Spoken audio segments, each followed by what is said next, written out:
Hi students, today we are going to talk about the databases you're going to be using for your argumentative writing pieces. There are three we're going to discuss, so be prepared to learn how to use each of them to maximize your research efforts. So where do you go to get your research information? As you can see in this picture, not Google. You want to check your databases first and foremost because it is the most valid and reliable information. So we have three solid databases that you would want to use for your argumentative writing. And you'll be able to easily see why. Everything's focused strictly on the arguments, the viewpoints revolving around it.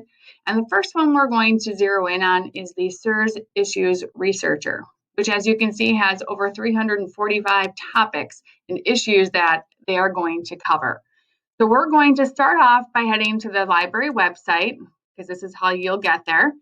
And you can either, again, go through student resources under research skills and databases, or you can go to the quick links. Now, once you get here, just a reminder that your database passwords are right here. So if you're accessing this at home, you will need this information. But for now, we're going to scroll down and we're going to click on the issues. And we're going to start here with Student Issues Researcher. And this is going to take us to that first website I'd like you to utilize. Okay, so now we're on the home page of SIRS Issues Researcher. If when you first log in it asks you to select your school, just go through the process. You'll be just fine. And then we're going to look at the layout here. So up here you can see there's a search bar. I could easily just type in my topic. I don't usually start here because they don't always bring you to the areas that are going to make life easier for you. So I would use this as a secondary approach. You can see there are trending topics here. There are editor's picks. And then it says need help in choosing a topic. And then you can click on all leading issues. Okay? And that will list all of the topics that they have. That is really where I would start. Okay, and you can see you can get it up here as well. But heading to all leading issues, then we'll list all of them. But this still can get overwhelming because you see they're not alphabetized. So you're still going to scroll and scroll. But luckily, if we look over here where it says A to Z, it does do that for you. So you can click on A to Z, and now it's going to put all of the topics in alphabetical order for you. So you can scroll through and find the one that you're looking at. Now, with this, I just want you to realize that you might have a specific question you're hoping to research.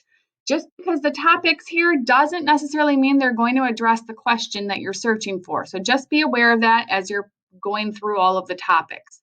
The one that I'm just going to click on for an example is the ADHD one. So what you're going to do is when you find yourself in the topic, first and foremost, they're going to give you a full summary. And if you click on this, you'll get the full one.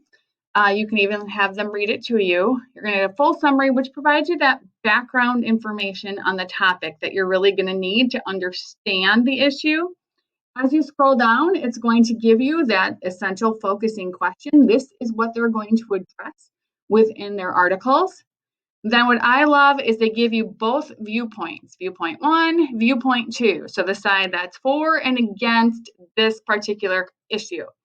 And then underneath, you have 3 articles that support viewpoint 1, and you have 3 articles that support viewpoint 2. So again, like all that hard research has been done for you. This is that reason I tell you not to go to Google first, because the research really is right here and it's being handed to you and it's all been vetted, so you know it's good and it's quality. In addition to the viewpoints and the resources, it does give you an opportunity to find even more resources. So if these articles, for example, aren't giving you everything you're looking for, you can search in here for more information. As you scroll down, they also have critical questions, which are those questions that are going to help you really understand the debate, all those issues surrounding it. As you scroll down even further, they have a timeline, which provides you with that history of the issue. And that's going to be an important part of your research to establish how long your topic has been an issue and what has been discussed throughout history.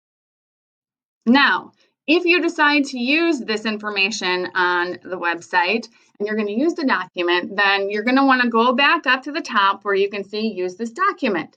And you have some options. One is save to the cloud. Citing your sources, printing, emailing. Saving to the cloud is such a lifesaver. So you click on it, it asks you where you want to save your stuff. You're going to click on Google Drive. It's going to ask you for permission. It's going to ask you to choose your account. Okay, and then you're going to say, yes, I allow this to happen. And then it's going to actually create a folder in your drive linking all of your articles right in there for you. So if you went back to your Google Drive, you would see a resource all set for you. If we do that, if we go to my drive, usually it says something like ProQuest.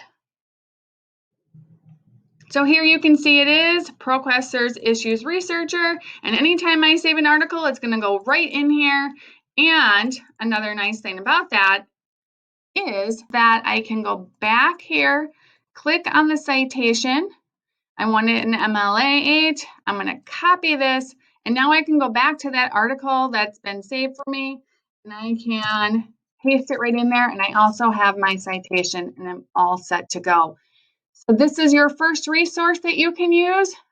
Use it wisely, and it should save you a lot of work. Good luck.